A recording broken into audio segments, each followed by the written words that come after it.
நீரின்றி வாழ்வேது இறைவா, உம் நினைவின்றி மகிழ்வேது தேவா. நீரின்றி வாழ்வேது இறைவா, உம் நினைவின்றி மகிழ்வேது தேவா. உலகத்தில் நூறாண்டு நான் வாழ்ந்த போதும், உலகத்தில் நூறாண்டு நான் வாழ்ந்த போதும், உம் இல்லத்தில் வாழும் ஒரு நாளே போதும். நீரின்றி வாழ்வேது இறைவா, உம் நினைவின்றி மகிழ்வேது தேவா. இஸ்ரவேலின் ஜெயபரமாகிய நம்முடைய அருமை ஆண்டவரும் நம்முடைய இரட்சகருமாகிய இயேசு கிறிஸ்துவின் ஈடு நாமத்தினாலே உங்கள் யாவரையும் வாழ்த்து நான் வரவேற்கிறேன். அவர் உன்னதங்களில் வாசம் கொள்கிறார் தேவன். இஸ்ரவேலுக்கு விரோதமான மந்திரமும் இல்லை, யாக்கோபுக்கு விரோதமான குறி சொல்லுதலும் இல்லை என்று வேதம் கூறுகிறது. சிங்கத்தை குறித்து நாம் தியானித்துக் கொண்டு வருகிறோம். சினிமாவில் 1, 2, 3 பாகங்கள் அவர்கள் வெளியிட்டதாக ஒரு பாதகர் சொல்லினார். அவர் பாதகரா போதகரா? போதகரா. இயேசுநாதர் தான் நல்ல போதகர். அவர் ஒருவர் தான் நல்ல போதகர். அவரே நல்ல போதகரே, நித்திய ஜீவனை சுதந்திரிக்க நான் என்ன செய்ய வேண்டும் என்று கேட்டதுக்கு, என்னையப்பா நல்லவன் சொல்றார். தேவன் ஒருவரை தவிர ஒருவரும் நல்லவன் இல்லை. எல்லாரும் பாவம் செய்து கெட்டு போனார். பாவிகளை ரட்சிக்கும்படிதான் கிறிஸ்து உலகத்திலே வந்தார். இப்படி உலகத்திலே ஆதாம் முதல் மனிதனாக பிறந்தாலும், ஆதாம் முதல் கொண்டு அவருடைய சந்ததியில் வந்திருக்கிறதான ஆபிரகாமின் சந்ததியாகிய உங்களுக்கும் எனக்கும் இந்த நாள் வரையிலும் பிரச்சனைகளும் போராட்டங்களும் இருக்கதான் செய்கிறது. அந்த பிரச்சனைகளையும் போராட்டங்களையும் நாம் மேற்கொள்ள வேண்டும். பவுல் சொல்வது போல நல்ல போராட்டத்தை நான் போராடினேன். நாமும் என்ன பண்ண வேண்டும்? போராட்டத்தை போராட வேண்டும். இதோடு மாம்சத்தோடு இரத்தத்தோடு மனித துறைத்தனங்களோடும் அதிகாரங்களோடும் இப்பிரபஞ்சத்தில் இருக்கிறதான பொருளாதார லோகாதிபதிகளோடு கூட நமக்கு போராட்டம் உண்டு. அல்லேலூயா. எனவே தான் வேதம் கூறுகிறது 1 பேதுரு 5:8 எல்லா புத்தி வேணுமா? நிறைய பேருக்கு என்ன இருக்காது? தெளிந்த புத்தி இருக்காது. தெளிந்த புத்தினா என்னது? இன்னைக்கு கடைக்கு போகணும்னா கடைக்கு போறது பேருக்கு தெளிந்த புத்தி. சர்ச்சைக்கு போகணும்னு முடிவு எடுத்தா மாறக்கூடாது, அது தெளிந்த புத்தி. இன்னைக்கு ரசம் தான் வைக்கணுமா தான் மாறக்கூடாது, அது தெளிந்த புத்தி. இன்னைக்கு கறி தான் சமைக்கணும்னா அது சமைக்கிறது தான் தெளிந்த புத்தி. இன்னைக்கு விஷத்தை வைக்கணும்னு ஒரு முடிவு எடுத்துட்டு அதை வைக்கிறதுக்கு பேர் தான் என்னது? தெளிந்த புத்தி. அப்போ தெளிந்த புத்தினா ஒண்ணு நினைச்சிட்டோம்னா செய்து முடிக்கிறதுக்கு பேர் தான் தெளிந்தது.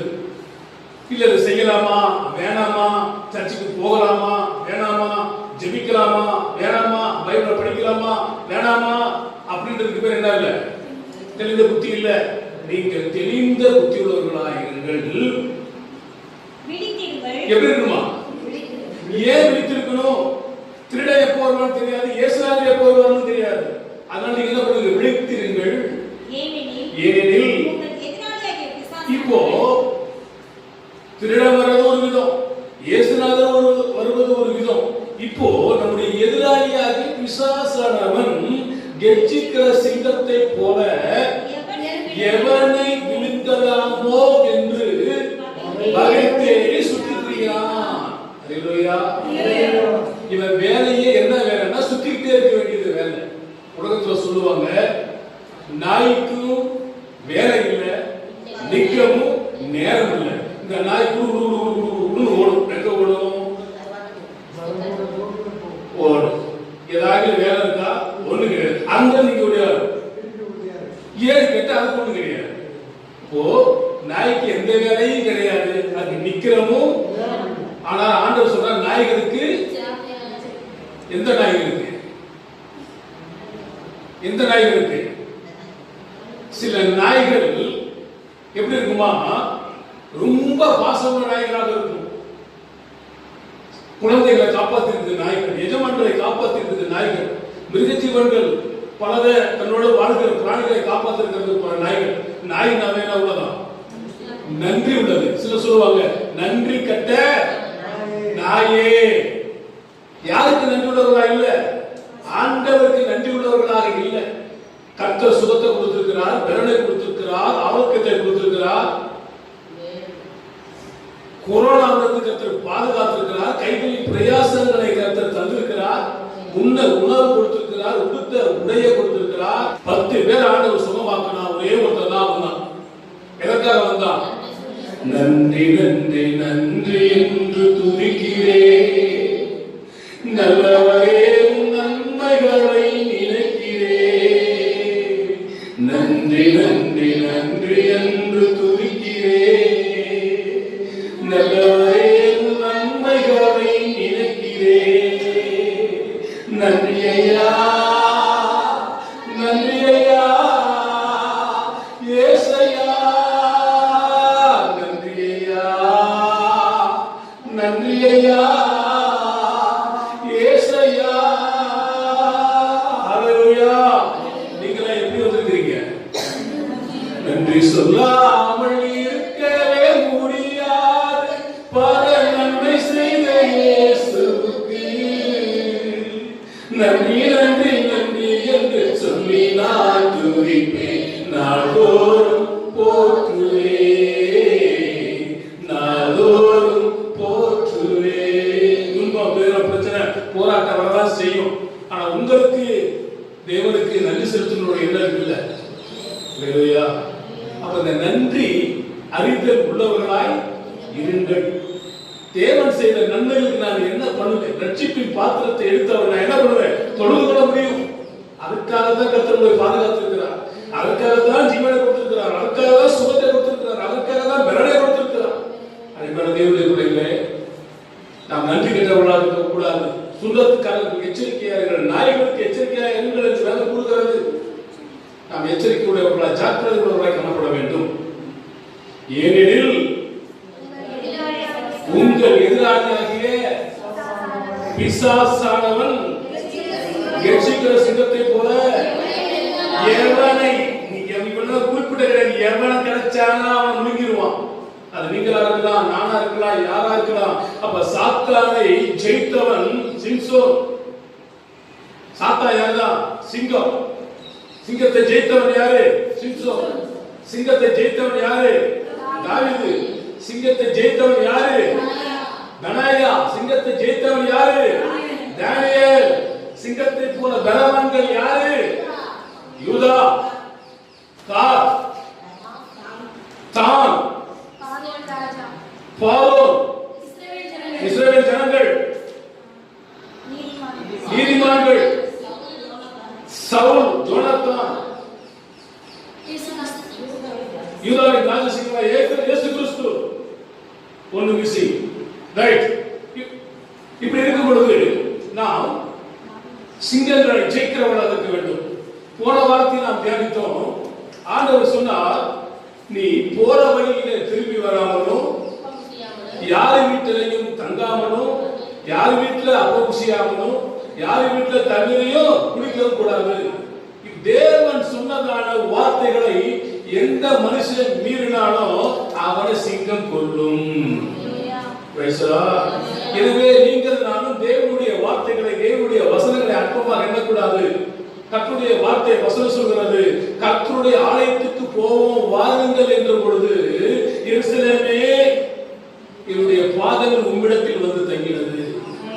ஆலயத்துக்கு போகும்போது தான் மகிழ்ச்சியா இருக்கணும். மகிழ்ச்சியா இருப்பது உங்களுடைய பலன். சபை கூடி வருவதை சிலர் விட்டுவிடுகிறது போல நீங்கள் என்ன பண்ணக்கூடாது? விட்டுவிடக்கூடாது. எனவே நீங்கள் நன்றி அறிந்தவர் உள்ளவர்களாக இருந்து சபை கூடி வருவதை விட்டுவிடாமல் இருந்து கர்த்தரை எக்காலத்திலும் துதிப்பேன், ஸ்தோத்தரிப்பேன், அவரை துதிக்கிறதான துதியின் வாயிலே இருக்கும் என்ற வார்த்தையின்படி நீங்கள் அவரை விடாமல் என்ன பண்ண வேண்டும்? பற்றிக் கொள்ள வேண்டும். சிங்கம், அந்த தீர்க்கதரிசி கர்த்தருடைய வார்த்தைகளை மீறினபடியால் சிங்கம் அவனை கொண்டு போட்டது. ஒரு தீர்க்கதரிசியானவன் சாதாரணமானவன் அல்ல. தேவ சமூகத்தில் காத்திருந்து இந்த உலகத்தில் என்ன நடக்க போகுது என்பதை உலகத்துக்கு தெரிவிக்கிறவன். பக்தி விருத்தியாகபடி சபைகளுக்கு தீர்க்க தரிசனம் உரைத்து எச்சரிப்பை உண்டாக்குறதான, கர்த்தரோடு நெருங்கி ஜீவித்து கர்த்தரை ஆராதிக்கிறதான வெளிப்பாடுகளை பெற்றதானே இப்பேற்பட்டதான ஒரு தீர்க்கதரிசியுடைய நிலைமை சிங்கம் கொள்ளும் என்றார். நீங்களும் நானும் எம்மாத்திரம் ஜாக்கிரதை உள்ளவர்களா இருங்கள், காலத்தை பிரயோஜனப்படுத்திக் கொள்ளுங்கள். இரண்டாவதாக சிங்கம் யாரை கொன்றது? 1 ராஜாக்களின் புத்தகம் 20வது அதிகாரம் 35வது வசனத்தை ஒருவர் வாசிக்க கேட்கலாம். அப்பொழுது தீர்க்கதரிசிகளின் புத்திரரில் ஒருவன் கர்த்தருடைய வார்த்தையின்படி தன் தோழனை நோக்கி நீ என்னை அடி என்றான். அந்த மனுஷன் அவனை பார்த்து அடிக்க மாட்டேன் என்றான். அல்லேலூயா. ஒரு தீர்க்கதரிசி அவருடைய நண்பனை பார்த்து படிக்கிற வசனத்தை, அப்பொழுது தீர்க்கதரிசிகளின் புத்திரரில் ஒருவன் கர்த்தருடைய வார்த்தையின்படி தன் தோழனை நோக்கி நீர் என்னை அடி என்றான். அந்த மனிதன் அவனை பார்த்து நான் அடிக்க மாட்டேன் என்றான். அல்லேலூயா. இப்ப ஐயா இருக்கிறாரு, அவர் என்ன சொல்றாரு? தம்பி என்ன பண்ணுப்பா, அடிப்பா. நான் சொல்றேன், இதுக்கு என்ன இவர் போய் நான் அடிக்க முடியுமா? என்ன அடிச்ச தாங்குவாரா? தாங்க மாட்டார். ஆனா அவருக்கு மனசு வலிமை இருக்கும். எப்படி இருக்குன்னு கேட்டீங்கன்னா, இப்ப அடிக்க வந்தா அவருடைய மூளை வேலை செய்யும். இதை பண்ணா அவன் நம்ம என்ன பண்ணலாம், தப்பிக்கலாம் அப்படின்ற இடம் உலக அனுபவம் நிறைய இருக்கும்.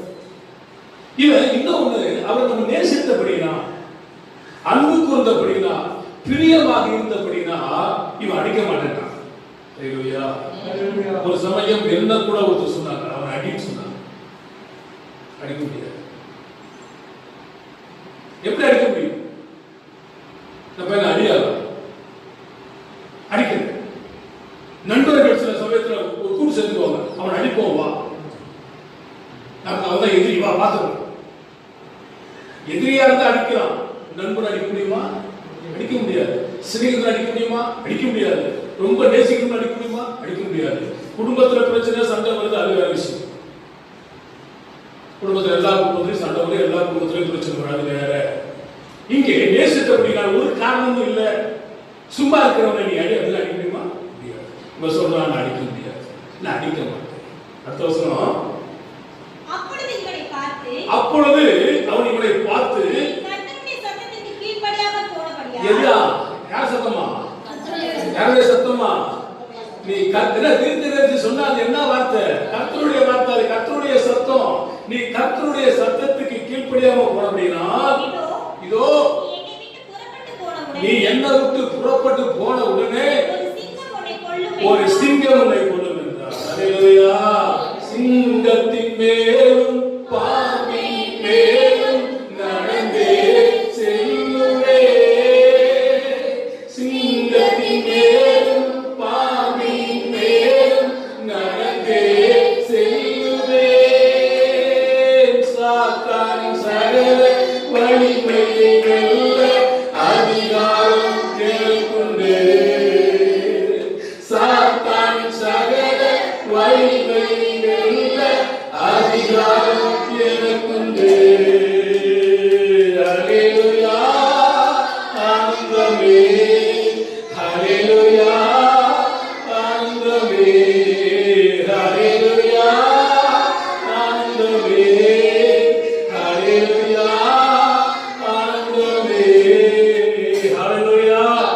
நீங்கள் நானும் சிங்கத்தின் மேலும் விரியன் பாம்பின் மேலும் நடந்து செல்கிறவர்களாய் காணப்பட வேண்டுமே தவிர சிங்கத்தினால் அடிபட்டு சாகக்கூடாது. இவன் சொல்றான் என்ன அடி, அவன் நேசிக்கிறான். நான் எப்படி உன்னை அடிப்பேன்? நான் அடிக்க மாட்டேன். அவன் சொல்ற பாருங்க, உடனே நீ கர்த்தருடைய வார்த்தைக்கு கீழ்ப்படியாமல் போனபடினா நீ என்னை விட்டு போகும் பொழுது ஒரு சிங்கம் புறப்பட்டு வந்து உன்னை கொல்லும். நம்ம எங்க இருக்கிறோம்? நாட்டுல இருக்கிறோம். நாட்டுல சிங்கம் வருமா? வராது. ஆனா இவன் சொல்றான், நீ போற வழியில சிங்கம் உன்னை என்ன பண்ணும் அப்படின்னா, எங்க இருக்கிற சிங்கம் வந்து இவன் கொள்ளுது. சிங்கங்களுக்கு கூட அறிவு இருக்குது, கர்த்தருடைய வார்த்தைக்கு கீழ்ப்படிகிறது. ஆனா அறிவு கட்ட மனுஷனுக்கு என்ன இல்லை. என்னைக்காக ஒரு நாள் சூரியன் நான் கிழக்கு உதிக்க மாட்டேன் மேற்கு உதிக்க சொல்லியிருக்கா? ஆனா நம்ம தான் அதுக்கு மக்களே 1008 இயற்கையானதை நம்ம சொல்றோம். சர்ச்சைக்கு நான் கிளம்புனேன், வயிறை எனக்கு கலக்கிடுச்சு. சர்ச்சைக்கு நான் கிளம்புனேன், தலை 2 ஒட்டஞ்சி போற மாதிரி வந்துருச்சு. சர்ச்சைக்கு நான் கிளம்புனேன், எங்க மாமா கறி வாங்கிட்டு வந்துட்டாரு. இந்த மாதிரி சாக்கு போக்குதெல்லாம் ஆண்டவர் கிட்ட செல்லாது. மோசையா ஆண்டவர் கொல்ல பார்த்தாலும் பைபிள் சொல்லுது. இருக்கா? இருக்கா? உடனே அவருடைய மனைவி என்ன பண்ணினார்? கல்லை எடுத்து அவர் விருத்தச்சத்திரப்படி இவள் என்னுடைய ரத்த சம்பந்தமான புருஷன் என்று சொல்றார். மோசையா ஆண்டவர் கொல்ல பார்த்தார்னா நீங்களும் நான் ஏமாத்திரம். ஒருவன் எருசலேமிலிருந்து எரிகோவுக்கு போகிறான். அவன் கல்லர் குகைகளை மாட்டிக் கொடுக்கிறான். அவனை அடித்து குத்துயிரும் குலை உயிருமாக வைத்து வசனங்களை எல்லாம் என்ன பண்ணினார்கள்? வளர்த்துக் கொண்டார்கள். தேவனுடைய ஒருவன் எரிகோவிலிருந்து எருசலேமுக்கு போகலாம், தவறல்ல. ஆனால் எருசலேமிலிருந்து எரிகோவுக்கு வருவது தவறு. எருசலேம் என்றால் சபிக்கப்பட்ட இடம். எருசலேம் என்றால் தேவனுடைய வாழ்கிறதான இடம். தேவனை விட்டு எவன் புரிந்து போகிறானோ அவனை சிங்கம் கொல்லும். கள்ளர்கள் கையில மாட்டுவான், பிசாசுடைய கைகளிலே மாட்டுவான். அது பெரிய சப்ஜெக்ட். அது ஏறக்குறைய 12 வகையான சத்தியங்கள் இந்த மனிதனுடைய வாழ்க்கையில் காணப்படுகிறது. நீங்களும் நானும் ஜாக்கிரதை உள்ளவர்களாய் காணப்பட வேண்டும். சில சமயத்திலே ஆண்டவர் சில காரியங்களை தேவன் மூலியமாய், தேவனுடைய ஊழியர்கள் மூலியமாய், பரிசுத்த வேதாகத்தின் மூலியமாய், நம்முடைய நண்பர்கள் மூலியமாய், தாய் தகப்பன் மூலியமாய், பிள்ளைகள் மூலியமாய் கர்த்தர் பேசுவார். அதுக்கு என்ன பண்ணணும்? அதுக்கு என்ன பண்ணணும்? கீழ்ப்படியணும். 36வது வசனத்தை வாசியுங்கள். அப்பொழுது அவன் இவனை பார்த்து, நீ கர்த்தருடைய வார்த்தைக்கு கீழ்ப்படியாமல் போனபடியால் இதோ நீ என்ன விட்டு புறப்பட்டு போன உடனேயே ஒரு சிங்கம் உன்னை கொல்லும். அப்போ சிங்கம் உங்கள் எதிராளியாக பிசாசனவன் எச்சரிக்கிற சிங்கத்தை போல எவனை விழுங்கலாமோ என்று பகைத்தே சுற்றி திரிந்து கொண்டிருக்கிறான். அவன் எங்க வேணுமானாலும் இருப்பான். உலகத்துல சொல்றாங்க, கடவுள் எங்க இருக்கிறார் என்று கேட்டா அவர் தூணிலும் இருப்பார், பூசையிலும் இருப்பார், தூணிலும் இருப்பார். அது போல பிசாசன எங்க இருப்பான். ஆண்டவர் கேட்டா, சாத்தானே நீ எங்க இருந்து வருகிறார்? நான் உலகம் முழுவதும் சுற்றி திரிந்து வருகிறேன். யோபுவின் புத்தகத்தில் நீங்க படிச்சுப்பார். ஆண்டவர் அவனை பார்த்து சொல்றார், இந்த உலகத்தின் அறிவியல் என்னிடத்தில் வருகிறான், அவனுக்கு உண்டானது ஒன்று என்னிடத்தில் இல்லை. அல்லேலூயா. அப்ப ஆண்டவர் சொல்றாரு, நான் பரிசுத்தராக இருக்கிறது போல நீங்கள் யாராகுங்கள், பரிசுத்தமாக இருங்கள். அப்ப அவனுடைய எண்ணங்கள், திட்டங்கள் இவைகளெல்லாம் நம்ம இருக்கக்கூடாது. பொய், பித்ராக்க, திருடுதல், ஏமாத்துதல், நயவஞ்சகம் பண்ணுதல், பிறருடைய பொருளை அபகரித்தல், கர்த்தருடைய ஆராதனை அசட்டை கொள்ளுதல், கர்த்தருக்கு கொடுக்க வேண்டியதை கொடுக்காமல் திருடுதல், வஞ்சித்துதல், பொய் பேசுதல், பிரார்த்தனை பண்ணுதல், இவெல்லாம் யாருடைய பிள்ளையாக இருப்பான்? சாத்தானுடைய பிள்ளையாக இருப்பான். அப்போ நம்ம பேர் பெற்றிருக்கலாம். நான் ரட்சிக்கப்பட்டேன், நான் ஞானஸ்நானம் பெற்றிருக்கிறேன், என் பேர் ஜீவ புத்தகத்தில் எழுதப்பட்டிருக்கிறது, நீங்க நம்பிக்கொண்டிருக்கலாம். ஆனால் அது எப்பொழுது கிறுக்கப்பட்டது என்பது நமக்கு தெரியாது. ரட்சிக்கப்பட்ட ஞானஸ்நானம் எடுத்தவங்க பொருள வருவான்னு நினைக்கிறீங்களா? முடியாது. ஒரு ராஜா கணக்கு அப்படி பார்த்துட்டு இருந்தானா, ஒரு தூதை என்ன பண்ணா, பேர் எழுதிட்டு இருந்தானா. கேட்டாரா, ஐயா நீ என்ன பேர் எழுதிட்டு இருக்கிற? அப்ப சொன்னா, ஆண்டவரை யார் யாரெல்லாம் நேசிக்கிறாங்களோ ஆண்டவரை நேசிக்கிறவங்களுடைய பேரெல்லாம் நான் எழுதிட்டு இருக்கிறேன் அப்படின்னா. ஐயா என் பேருக்கு தான் பார்த்து கேட்டான் அந்த ராஜா. அவன் ஆரம்பத்துல கடைசியில் பார்த்தானே இவன் பேர் இல்லையா. இவனுக்கு ரொம்ப வருத்தமாகி போச்சு. நம்ம ஆண்டவரை நேசிக்காம போயிட்டோமா, அவனுக்கு பேர் இல்லையே. மறுநாள் பார்த்தீங்கன்னா எழுதிட்டு இருந்தானா. கேட்டானா, இப்ப என்ன எழுதிட்டு இருக்கிற? ஆண்டவரை யார் யாரெல்லாம் என் பேர் இருக்கா பாரு, முதல் பேரை உங்க அல்லேலூயா. அதான் பண்ணு, உம்மை நேசிக்கிறேன் இயேசுவே என் ரட்சகா என் தேவா, உம்மை ஆராதிப்பேன் போற்றுவேன் தேவா, உம்மை ஆராதிப்பேன் போற்றுவேன் தேவா, நீரே என் வாழ்வில் தேவன். எனவே நம்ம அவர் நேசிக்கிறார். ஆண்டவருடைய அன்பு என்னைக்கு மாறாத. அவன் பேதுருவாக இருக்கலாம், அவன் யாக்கோபாக இருக்கலாம், அவன் யூதாஸாக இருக்கலாம், யோவானாக இருக்கலாம், மத்தேயுவாக இருக்கலாம், யாராக இருக்கலாம். ஆண்டவர் எல்லாரையும் ஒரே மாதிரி தான் நேசிக்கிறான். ஆனா 12 சீசர்கள் ஒவ்வொருவரும் ஒவ்வொரு மாதிரி நேசிக்கிறான். பேதுரு காட்டி கொடுத்தான்.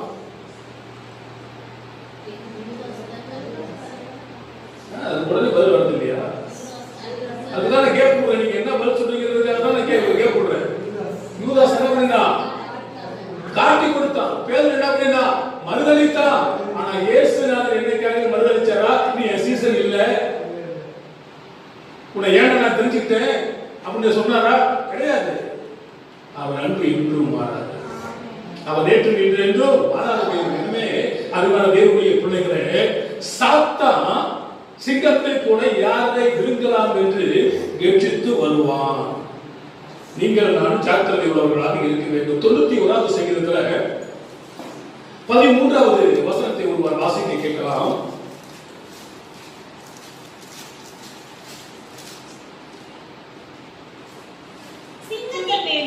சிங்கத்தின் மேலும் விரியன் பாம்பின் மேலும் நீ நடந்து பால சிங்கத்தையும் வலது சர்ப்பத்தையும் நீ மிதித்து போடுவாய். ஆனா இங்கே கர்த்தருடைய வார்த்தைகளுக்கு கீழ்ப்படியாதவர்களை, தீர்க்கதரிசிகளுடைய வார்த்தைகளுக்கு கீழ்ப்படியாதவர்களை சிங்கம் கொண்டு போட்டது. நீங்கள் சிங்கம் உங்களை கொல்லக்கூடாது, நீங்கள் சிங்கத்தை கொல்ல வேண்டும். சிங்கம் உங்களை ஜெயிக்க கூடாது, நீங்கள் சிங்கத்தை ஜெயிக்க வேண்டும். காற்றையும் கடலையும் பார்த்து பேதுருவை போல ஐயரே நான் மடிந்து போகிறேன் என்று கலங்காமல் கவலைப்படாமல் ஆண்டவரை போல காற்றையும் கடலையும் பார்த்து இறையாதே அமைதலாக இருந்து கட்டளை பெற்றவர்களாய் காணப்பட வேண்டும். அப்போ கீழ்ப்படிதல் என்பது அவசியம். ஏனென்றால் தேவன் வழிகளை விரும்புகிறவர் அல்ல. வழிகளை பார்க்கிறோம் கீழ்ப்படிதல் உத்தமமானதாக இருக்கிறது. யாருக்கு கீழ்ப்படிய வேண்டும், எதற்கு கீழ்ப்படிய வேண்டும்? சில வார்த்தைகளை நாம் தியானிப்போம். சாமுவேல் 15:22. அதற்கு சாமுவேல் கர்த்தருடைய சத்தத்துக்கு கீழ்ப்படிவதை பார்க்கிறோம். சர்வாங்க பலிகளும் தகன பலிகளும் கர்த்தருக்கு பிரியமாய் இருக்குமோ? பலியை பார்க்கிறோம் கீழ்ப்படிதலும், ஆட்டுக்கடாக்களின் நிலத்தை பார்க்கிறோம் செவி கொடுத்தலும் உத்தமம். ஹல்லேலூயா. நான் அதை செஞ்சேன், இதை செஞ்சேன், அப்படி பண்ணினேன், இப்படி பண்ணினேன், அதை பார்க்கிறோம் கர்த்தருடைய வார்த்தைக்கு என்ன பண்ணணும்? கீழ்ப்படிய வேண்டும். ஆண்டவர் சொன்னார், தோட்டத்தில் உள்ளதான எல்லாத்தையும் நீ சாப்பிடு, எல்லாத்தையும் சாப்பிடு. ஆனா தோட்டத்துக்கு நடுவில் இருக்கிறதான கனியை மட்டும் என்ன பண்ணாத? சாப்பிடாத. ஆனா நமது புத்தியெல்லாம் என்னன்னா, எதை செய்ய வேணாம்னு சொல்றோமோ அதை தான் செய்யும். அதை செஞ்சது நிமித்தமா, அந்த பாவி பண்ணது நிமித்தமா இந்த நாள் வரையில் நீங்கள் நான் பிரச்சனையில மாட்டிட்டு இருக்கிறோம். அவன் முதல் ஆதாம் சாப்பாட்டுனால தன் ஜீவனை இழந்து போனான். இரண்டாம் ஆதாமாகிய இயேசு கிறிஸ்து அவர் 40 நாட்கள் உபவாசம் இருக்கும் பொழுது, நீ தேவனுடைய குமாரனானார், இந்த கல்லுகளை எல்லாம் என்ன பண்ணு அப்பங்களாக சாப்பிட சொல்லும் பொழுது ஆண்டவர் சொன்னார், மனிதன் அப்பத்தினால் மாத்திரமல்ல கர்த்தருடைய வாயிலிருந்து புறப்படுகிற ஒவ்வொரு வார்த்தையினாலும் பிழைப்பான். அப்பாலே போ சாத்தானே. எனவே கீழ்ப்படிதல் என்பது அவசியம். நாம் தேவனுக்கு கீழ்ப்படிய வேண்டும். ஆண்டவருடைய வார்த்தைக்கு செவி கொடுக்க வேண்டும். கீழ்ப்படிதலும் செவி கொடுப்பதும் உத்தமம் என்று பரிசுத்த வேதம் கூறுகிறது. நான் கர்த்தருக்கு கீழ்ப்படிய மாட்டேன், கர்த்தருக்கு நான் செவி கொடுக்க மாட்டேன், இந்த 2 காரியமும் தவிர வேற எல்லாத்தையும் நாம் செய்யலாம். நேற்று தினத்தில் ஒரு இன்ஜினியரை நான் சந்தித்தேன். பல்வேறு தேவ ஆலயங்களை அவர் கட்டி கொடுத்திருக்கிறார். ஆனா அவர் கிறிஸ்தவர். அவங்க சொன்னதான ஒரு வார்த்தை என்னன்னு கேட்டீங்கன்னா, நான் தேவனுக்கு ஆலயத்தை கட்டணே தவிர அவங்கள்ட்ட இருந்து நான் பணம் வாங்குவேன், நான் தேவனுடைய ஆலயத்துக்கு நான் போறதில்ல, தேவனுக்காக நான் எதையும் செய்வது கிடையாது, அதுல எனக்கு எந்த உடன்பாடும் கிடையாது. ஆனா சம்பாதிக்கிறதுல எதுலதான்? தேவ ஆலயங்களை கட்டுவதற்கு தான் சம்பாதிக்கிறார். எனக்கு ரொம்ப வேதனையாக தான் இருந்தது. இப்படியாப்பட்ட மனுஷர் உலகத்தில் இருக்கிறார்கள். இது யாருக்கு தெரியாது? ஆர்சி ஃபாதருக்கு தெரியாது. ஆர்சி சர்ச்சஸ் ஃபுல்லா அவன் தான் கட்டுறாரு. ஆனா சர்ச்சுக்கு போறது நான் சமூக சேவை நான் செய்வேன், ஆண்டவருக்காக நான் எதையும் என்ன பண்ண மாட்டேன், செய்ய மாட்டேன். கர்த்தர் தான் நியாயம் செய்ய வேதம் கூறுகிறது. கீழ்ப்படிதலும் செவி கொடுப்பதும் உத்தமம். இதை பார்க்கிறோம். நான் ஆட்டை நேர்ந்து விட்டேன், மாட்டை நேர்ந்து விட்டேன், கழுதையை நேர்ந்து விட்டேன், குதிரையை நேர்ந்து விட்டேன், அதை செஞ்சேன், இதை செஞ்சேன். இதை பார்க்கிறோம். நீங்க ஆண்டவர் சமூகத்துக்கு வருவதை நீங்கள் விரும்புகிறார். அப்பா சமூகத்தின் அப்பங்கள் நாங்களையா, அப்பா சமூகத்தின் அப்பங்கள் நாங்களையா. அப்பங்களா? அது 6 அப்பங்கள் இருக்கும் சமூக மேசைகள். அந்த அப்பங்களை தான் தேவனுக்கு பரிசுத்தமாக படைப்பார்கள். நம்ம துதிபலிகளால் ஸ்தோத்திர பலிகளால் ஏறக்கூடிய 13 வகையான பலிகள் பழைய ஏற்பாட்டிலையும் அதற்கு ஒப்படையான 13 வகையான பலிகள் புதிய ஏற்பாட்டிலையும் பரிசுத்த வேதாகமத்தில் சொல்லப்பட்டிருக்கிறது. உங்கள் உதடுகளில் காலையாக ஸ்தோத்திர பலிகளை நான் தேவனை என்ன பண்ணுங்க, அதை நீ மகிமைப்படுத்தாம, கர்த்தரை துதிக்காம, கர்த்தரை ஆராதிக்காம, கர்த்தரை தேடாம, கர்த்தருக்கு மகிமை செலுத்தாம நம்ம என்ன வாழ்க்கையை வாழ்ந்தாலும் அது பயனல்ல. கர்த்தர் பாடுகிறார்கள், அக்கினியே, கண்மனையே, மலையே, குன்றுகளே, பர்வதமே, காற்றே, தூதர்களே, கர்த்தரை துதியுங்கள், துதியுங்கள், துதியுங்கள். அல்லேலூயா. எனவே முன்னு கர்த்தருக்கு கீழ்ப்படிய வேண்டும். கர்த்தருக்கு கீழ்ப்படியாதவன் என்ன சொல்லும்? உங்களை கொல்லுமா? கொல்லுமா? கொல்லுமா? கொல்லாதா? கொல்லும், ஆனா கொல்லாது. ஏன்னு கேட்டா, நான் யூதா கோத்திரத்தின் சிங்கம், அவருடைய கோத்திரத்தான், அவருடைய பிள்ளை. என்ன பார்த்தா அந்த சிங்கம் என்ன பண்ணும்? ஓடணும். இரண்டாவதாக யார் கீழ்ப்படியணும்? தீத்து 3:1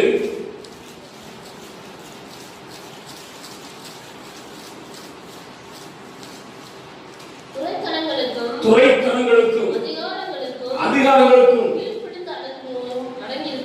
கீழ்ப்படிந்து அடைந்திருக்கவும் சகல விதமான நற்கிரியைகளையும் செய்ய ஆயத்தமாய் இருக்கவும் ஒருவனையும் தூசியாமலும் சண்டை பண்ணாமலும் பொறுமை உள்ளவர்களாயும் எல்லா மனுஷருக்கும் சாந்தகுணத்தை காண்பிக்கவும் அவர்களுக்கு நினைப்பூட்டு. இங்கே அதிகாரங்களுக்கு கீழ்ப்படுகிறவர்களாய் காணப்பட வேண்டும். ஒரு அலுவலகத்துக்கு போயிட்டா அவன் நம்ம கூட படிச்ச நண்பர் ஜெனரல் மேனேஜராக இருக்கலாம், இப்போ ஒரு குமஸ்தாவாக இருக்கலாம். உடனே என்ன பண்ணலாம்? நீ என்னுடைய நண்பன் தானே, வாழ போறதா பேச முடியாது. அவர் general manager, general manager GM தான். அங்கே அவரை சார் தான் கூப்பிடலாம், ஐயர் தான் கூப்பிடணும். ஆனா வெளியில வந்துட்டு எப்படி வேணுமாலும் பேசிக்கலாம், பழகிக்கலாம், அது வேற.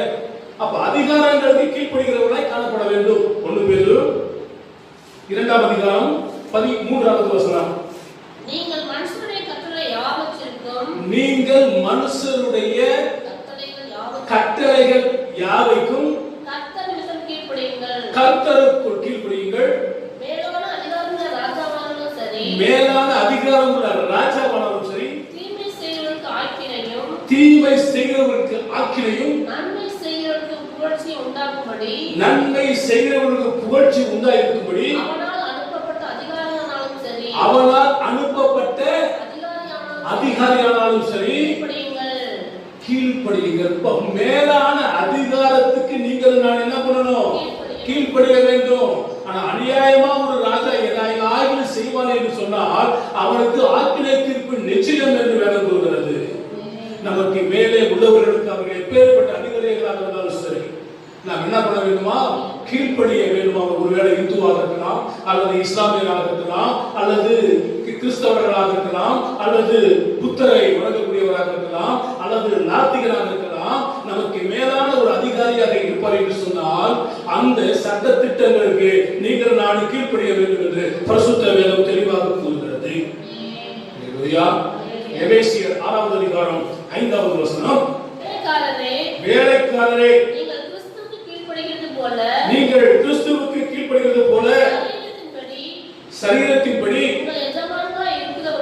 உங்கள் எஜமானனாய் இருக்கிறவர்களுக்கும் பயத்தோடும் நடுக்கத்தோடும்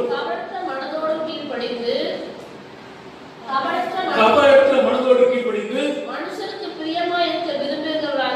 மனுஷருக்கு பிரியமாய் இருக்க விரும்புகிறவர்களாய் பார்வைக்கு ஊழியம் செய்யாமல் கிறிஸ்துவின் ஊழியக்காரராக மனப்பூர்வமாய் வேலை செய்யுங்கள். அல்லேலூயா. இங்கே எஜமான்களுக்கு கீழ்ப்படிய வேண்டும். சிலர் பாத்தீங்கன்னா எஜமான் இப்போ ஒரு கொத்தனார் வேலையை வச்சுக்கிட்டா அதனுடைய மேஸ்திரி, அதனுடைய சூப்பர்வைசர் அல்லது ஒரு இன்ஜினியர் வரும் பொழுது வேலை பலமா நடக்கும். கல்லடி மண்ணெடு சிமெண்ட் சீக்கிரமா குறைச்சு கொண்டு வா, அப்படியே வேலை என்ன பண்ண பஞ்சா பரப்பாங்க. ஒரு நிமிஷத்துக்கு 5 கிலோ வைப்பான். ஆனா அவங்க போன பிறகு 5 நிமிஷத்துல 1 கிலோ வைப்பான். அதான் வேலை சொல்றது, நீ பார்வைக்காக வேலை செய்யாமல் அவன் நம்முடைய சகோதரன் அப்படின்னா மனப்பூர்வமாக வேலை செய். எஜமான்களுக்கு கீழ்ப்படி,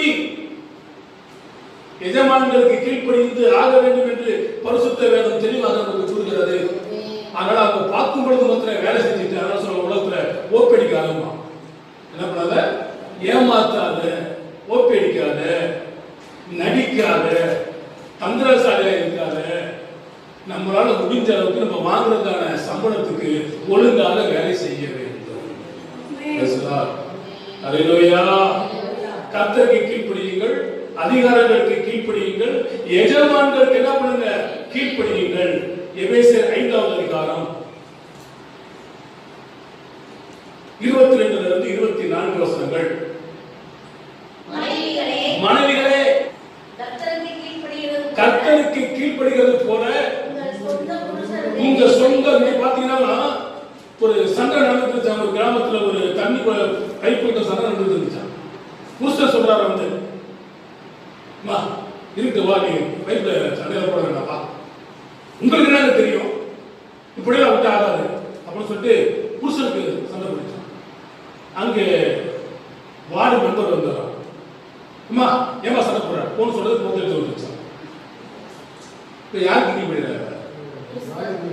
வார்டு மெம்பருக்கு கீழ்படுகிறார். ஆனா பைபிள் யாருக்கு சொல்லுது? மனைவிகளே கர்த்தருக்கு கீழ்ப்படுகிறது போல உங்க சொந்த புருஷருக்கு கீழ்ப்படியுங்கள். கிறிஸ்து சபைக்கு தலையாக இருக்கிறது போல புருஷனும் மனைவிக்கு தலையாக இருக்கிறான். அவரே சரீரத்துக்கு இரட்சகராக இருக்கிறார். ஆகையால் சபையானது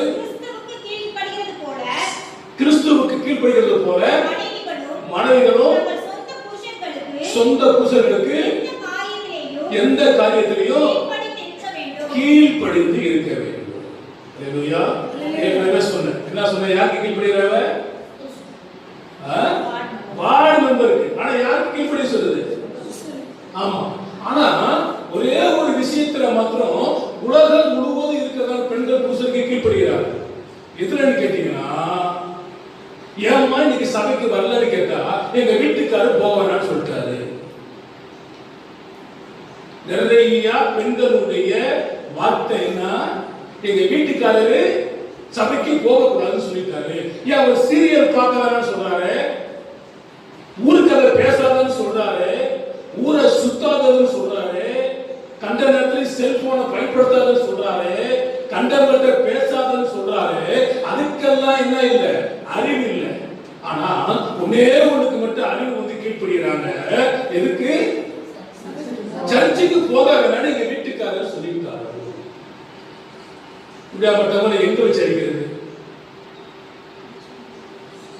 பைபிள் சொல்லுது, கல்ல கொண்டு அவங்களை அடிச்சு கொண்டு பேசுதா பேசுதா அதுல நீங்க அதுவே சொல்ல மாட்டீங்கன்னு தெரியும்.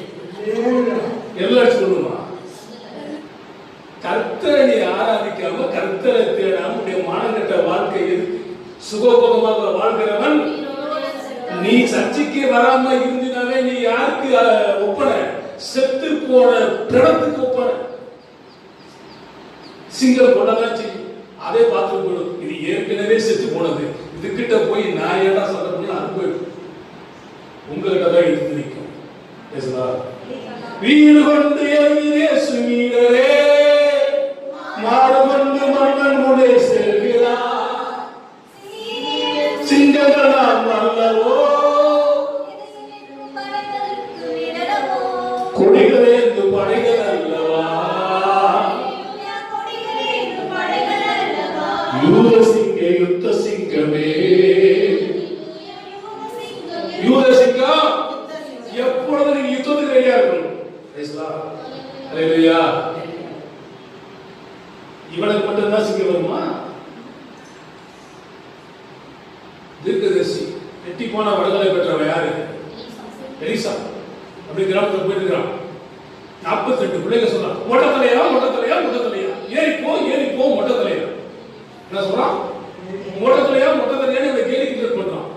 உடனே இவன் என்ன பண்ணினா 42 பிள்ளைகளை சபிச்சாப்பு கரடிகள் வந்து 42 பிள்ளைகளை கொண்டு போட்டுச்சு. சிறு பிள்ளைகள் என்னிடத்தில் வர அப்படி உள்ள தேவன் தான் 42 பிள்ளைகளை கரடியை விட்டு கொண்டு போட்டார். ஜாக்கிரதையா இருக்கணும். பயம் வருதா இல்லையா? என்ன பயம் வருது? இப்படிதாங்க சொல்லுவாரு. அடுத்த வர வேற பசங்க சொல்லுவாரு. நான் வேற பிரசங்கம் பண்ணாலும் பண்ணாலே ஆண்டவர் சொன்னது சொன்னதுனால. எளிய தீர்க்கதரிசியில சாதாரணமான ஆனா அவன் அடக்கம் பண்ணப்பட்டு பல நாள் கழிச்சு அவனுடைய கல்லறையில ஒருத்தனை உதைக்கும் பொழுது அவனுடைய எலும்புப்பட்டு உயிர் தெழுந்தான். அப்படியா பட்ட வல்லமை உள்ளதான ஊழியக்காரன் தான் எலிசா. நீங்க தானே ஏமாத்திரம் தட்டி கொடுக்கிற பிரசங்கம் கர்த்தருடைய கிழக்காமல் மேலாக்குவார், வாழாக்காமல் தலையாக்குவார், நன்மையும் கிருபையும் தொடர்ந்து என் சகோதரியே நீ கொடா கொடிகளை பெறுவார். இதெல்லாம் நமக்கு வராது. சிங்கம் உனக்கு வழியில போடும். பேசுதா? அல்லேலூயா. முடிந்தே ஜெயிச்சிருக்கு. ஆமென். அல்லேலூயா. இப்போ கர்த்தருக்கு கீழ்ப்படிய வேண்டும், அதிகாரங்களுக்கு கீழ்ப்படிய வேண்டும், எஜமான்களுக்கு கீழ்ப்படிய வேண்டும். யாருக்கு கீழ்ப்படியணும்? புருஷனுக்கு கீழ்ப்படியணும். அப்படி இருக்கிற மனுஷன் தான் சங்கீதம் 128 சொல்லப்பட்டதான வார்த்தையின்படி உனக்கு வாக்கியமும் நன்மையும் உண்டாகும்.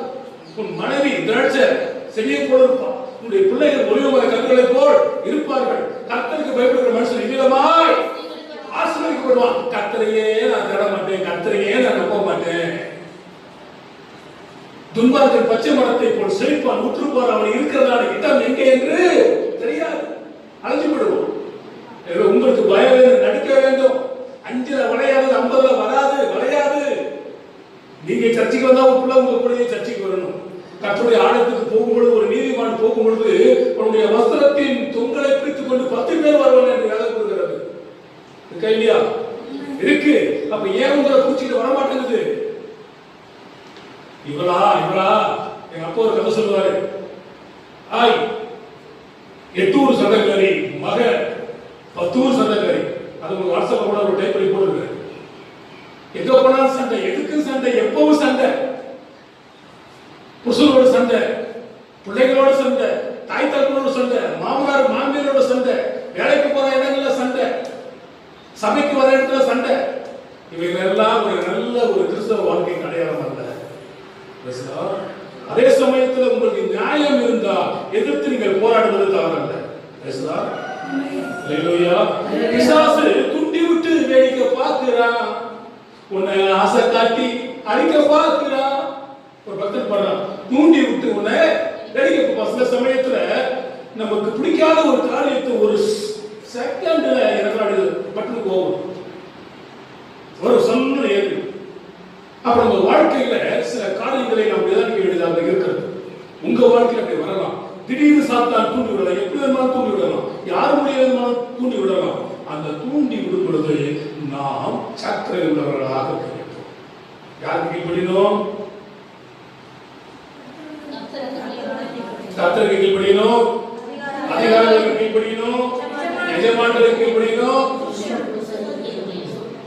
உலகத்துல வீடு வரை உறவு, வீதி வரை மனைவி, நாடு வரை பிள்ளை, கடைசி வரை யார்? வீதி வரை மனைவி வந்துட்டா, போகாதே போகாதே என் கனவா பொருளாத சொப்பனம் நானும் கண்டேன். என்ன சொப்பனம்? நீ செத்து போயிருவ அப்படின்றத அவளுக்கு கிடைக்கும். ஆனா நாட்டு வேற உள்ள பட்டு நிமித்தமா போய் வீரர்கள் படைச்சார்.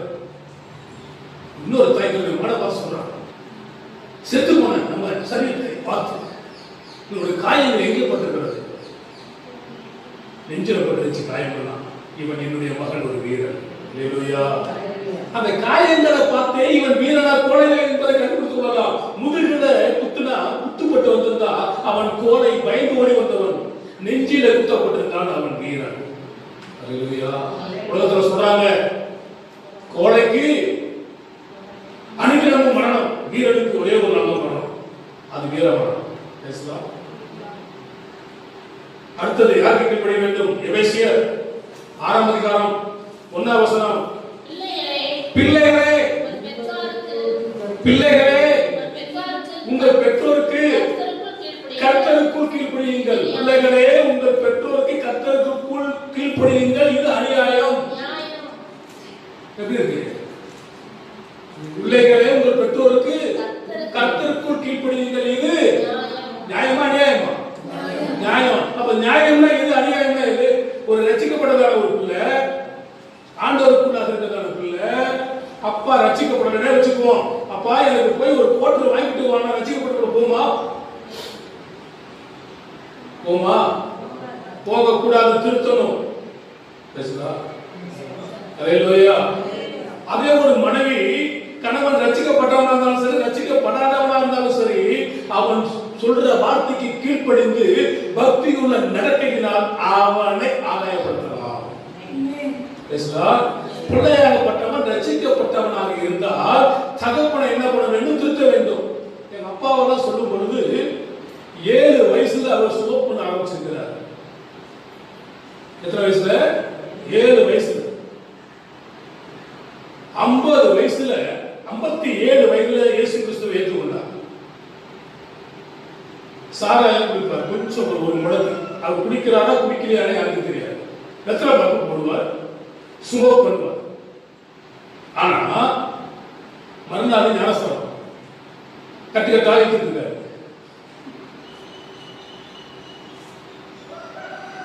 எல்லாரும் சொன்னாங்க, நாளைக்கு ஞானஸ்தானம் எடுக்கிற மனுஷன் பண்ண வேண்டிய வேலை எழுது. வெத்தலை பாக்கு போட்டாரு, சாராயம் தேடிவிட்டா ஒரு மொழி, தூக்கத்துக்காக ஆரோக்கியத்துக்காக எல்லாருமே இருக்கு, அது கொடுத்தாரு. மறுநாள் ஞானஸ்தானம் எடுத்தார். எடுத்துட்டு சாகர வழியில் எண்ணி தொடர்கிறது. தூக்கி போட்டா தூக்கி போட்டதான் வேதம் கொடுக்கிறது. நாய் தன் கக்கினதை என்ன பண்ணுமா? இன்னும் கழுவப்பட்டதான பன்றி மீண்டு என்ன பண்ணுமா? சேர்க்கப்படணும். எனவே நம்ம பன்னியாவும் இருக்க வேண்டாம், நாயாவும் இருக்க வேண்டாம். அதற்கு இங்க வர்றதுக்கு உங்களுக்கு 1/2 மணி நேரம் ஆகும் சார். இந்த 30 இங்க வர்றதுக்கு ஒரு நாய் தொட்டுனா எவ்வளவு நேரத்தில் வருவீங்க? 2 நிமிஷம் வந்துருவீங்க. அதுக்காக ஒவ்வொரு நாயை விட்டு அவங்கள துரத்திட்டு சர்ச்சுக்கு வர முடியும்? நாய்க்கு தர பயம் யாருக்கு இல்லை?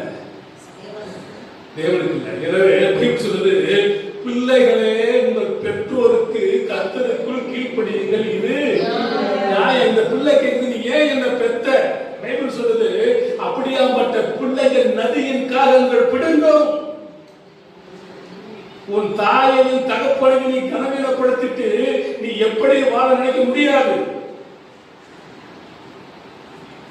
கடைசியில நீ எந்த கெதிக்கு போனாலும் நல்ல கெதி போகணும் தான், உன் தாயையும் தகப்பனையும் கனம் பண்ணியே ஆகணும். அல்லேலூயா, அல்லேலூயா. பிள்ளைகளே உங்கள் பெற்றோருக்கு கர்த்தருக்குள் கீழ்ப்படிய வேண்டும். உனக்கு என்னமா தெரியும்?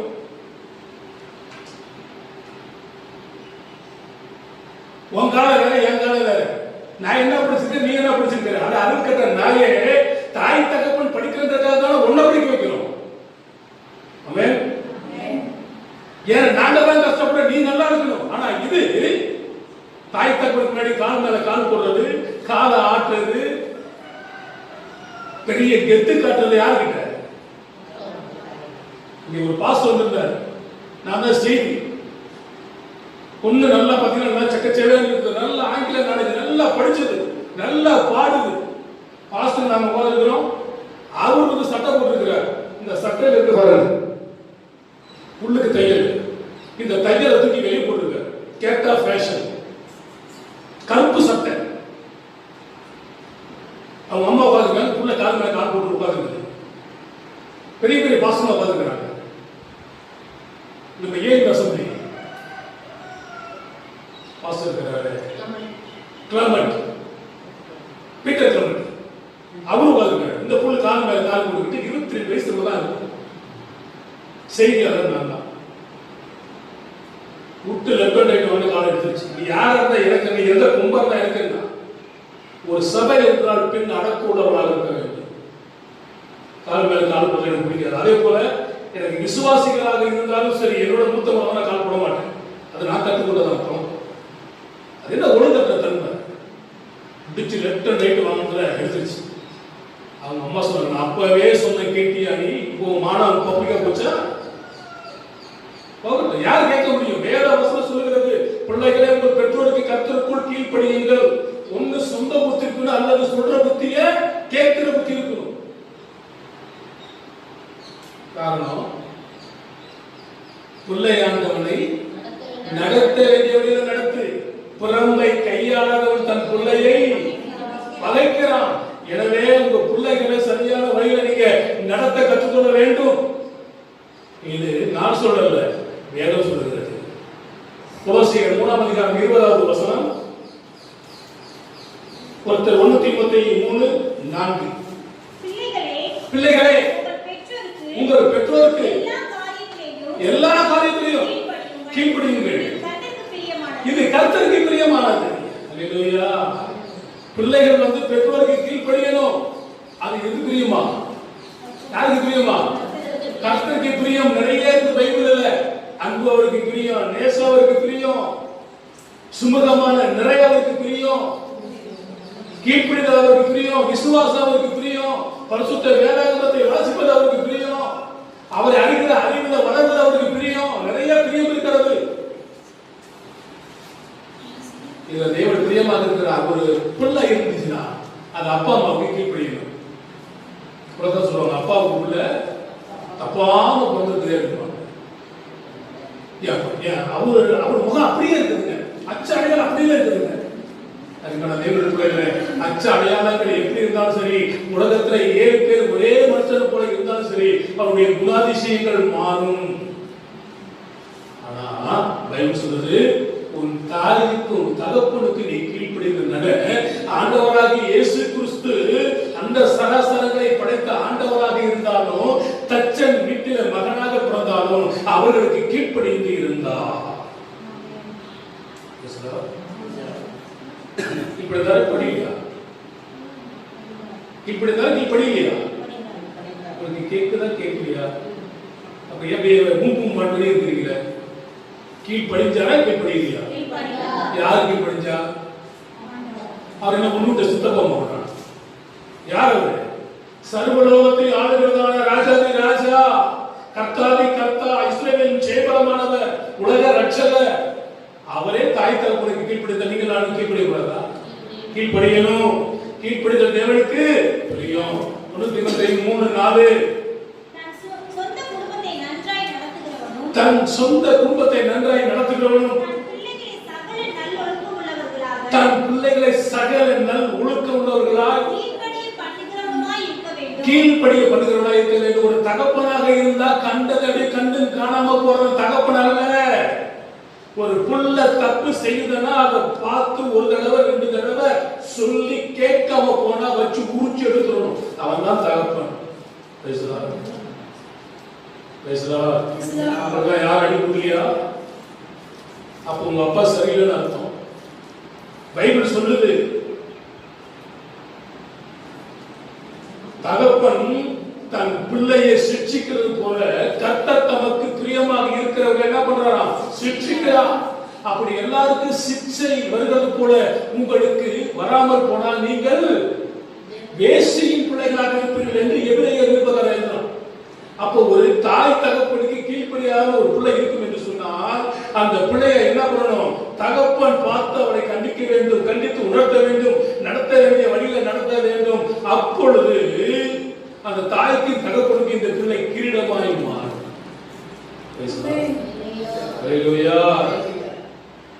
தகப்பனுக்கு தாய்க்கு என்ன பண்ணணும்? கீழ்ப்படிய வேண்டும். எல்லா காரியங்களையும் ஒழுங்கும் கிரமமும் செம்மையுமாக தன்னுடைய பிள்ளைகளை என்ன பண்ண வேண்டும்? நடத்த வேண்டும்.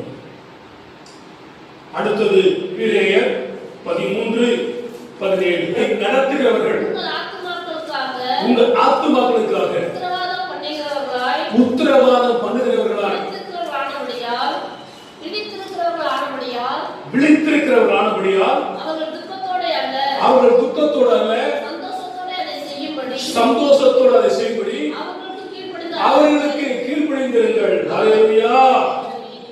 கர்த்தருடைய ஊழியத்தை செய்கிறதான தேவனுடைய ஊழியர்களுக்கு கீழ்ப்படிய வேண்டும். பாஸ்டர் வேற இல்லையா? அவர் என்ன குறித்து தான் பேசினார்.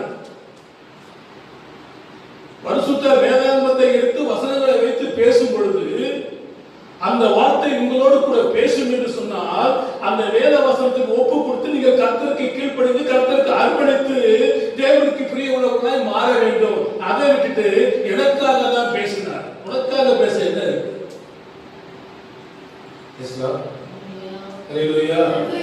பேசுறது வந்து சபா மக்களுக்கு விழிப்புணர்வு உண்டாகணும், விழிப்பாக இருக்கணும், கர்த்தருக்கு பயப்படணும், கர்த்தருடைய வருகை எடுத்துக் கொள்ளப்பட வேண்டும் என்று பரிசுத்த வேதாகமம் போதிக்கிறது. அதை போதிக்கும் பொழுது இவர் அவருடைய பிள்ளைக்கு பேசியிருப்பாரோ, அவருடைய மனைவிக்கு பேசியிருப்பாரோ, அவர் அந்த சிஸ்டருக்கு பேசியிருப்பாரோ, அவர் அந்த பிரதருக்கு பேசியிருப்பாரோ. உனக்கு பேசுகிறார், எனக்காக பேசினார். நீ என்னைக்கு அறிவு வருதோ அன்னைக்கு ஆசீர்வாதம் தேடி வரும். அவங்களுக்கு பேசினார், இவங்களுக்கு பேசினார். இந்த கதையெல்லாம் இருக்காது. சிலர் சொல்லலாம், இதை குறித்து கொஞ்சம் டச் பண்ணுங்க, எனக்கு அந்த வேலையே கிடையாது. யாரா இருந்தாலும் நேருக்கு நேர் பேஸ் டு பேஸ் அவ்வளவுதான். வேத வசனத்தை வச்சு பிரசங்கம் பண்ணுவதும் வேத வசனத்தை வச்சு குத்துவதும் நமக்கு ஒத்து வராது. சமயம் வாய்த்தாலும் வாய்க்காவிட்டாலும் திருவசனத்தை சத்தியத்தை சத்தியமாய் பேசும்பொழுது ஆண்டவர் என்னை அழைத்தார். அப்படிதான் நான் பேசுறேன். முதிர் வயது உள்ளவர்களுக்கு தேவனுடைய ஊழியர்களுக்கு கீழ்ப்படிய வேண்டும். அவர்கள் முதிர் வயது ஆன பிறகு அவர்கள் என்ன பண்ணிடக்கூடாது? அற்பமா எண்ணிவிடக்கூடாது. ஒரு தாய் தன்னுடைய பிள்ளைக்கு ஒரு கடிதம் எழுதினாலாம், அந்த கடிதத்தை கூட இங்க படித்திருக்கலாம்.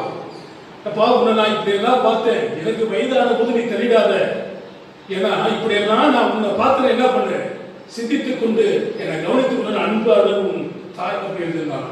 அது நிறைய விஷயங்கள் அந்த அம்மா எழுதிருக்கிறாங்க, அதை சொல்ல நேரம் இல்லை. இப்போ ஒரு வாட்ஸ்அப்ல ஒரு படத்தை பார்த்தேன். ஒரு படம் தன்னுடைய தகப்பன் தன்னுடைய மகனை தூக்கி மடியில் வைத்து அரவணைக்கிறான். பக்கத்தில் உள்ளதான படம் தன்னுடைய மகன் தன்னுடைய தகப்பனை தூக்கி அரவணைத்துக் கொண்டிருக்கிறான். புரியுதா உங்களுக்கு? புரிந்தவர்கள் லைக் பண்ணுங்க போட்டுருந்தாங்க. வேற எது பெரிய ஒரு விளக்கம். அந்த படத்தை பார்த்தா புரியும். என்ன புரியும்? நீ சின்ன பையனா இருந்தபோது தகப்பனாகி என்ன இப்படி எல்லாம் உன்னை பராமரித்தேன். அதே போல வளர்ந்து வந்த பிறகு மகன், அப்பா நீ குழந்தைய போல மாறிட்டு உன்னை நான் பராமரிக்கிறேன் என்பதுதான் அதனுடைய விளக்கம். இன்னைக்கு நம்ம என்ன சொல்றோம்? வயசாகி போச்சு, உனக்கு அறிவு இல்லையா, உனக்கு புத்தி இல்லையா, ஒரு இடத்துல இருக்க மாட்டியா, கை தடைச்சு உனக்கு சும்மா இருக்க முடியாதா, அறிவுக்கிழமை நடந்துக்கிறியமா, எல்லாத்துக்கும் சாவு வருது, உனக்கு ஒரு சாவு வர மாட்டேங்குது. சொல்றோமா இல்லையா? பைபிள் என்ன சொல்றது? முதிர் வயது உள்ளவர்களுக்கு கீழ்ப்படிய வேண்டும், தகப்பன தாயனும் கனம் பண்ண வேண்டும். எனவே நீங்க ஜாக்கிரதை உள்ளவர்களாக இருங்கள். 1 பேதுரு 5ஆம் அதிகாரம் 5வது வசனம். அந்தபடி இளைஞரே மூப்பருக்கு கீழ்ப்படியுங்கள். நீங்கள் எல்லாரும் ஒருவருக்கொருவர் கீழ்ப்படிந்து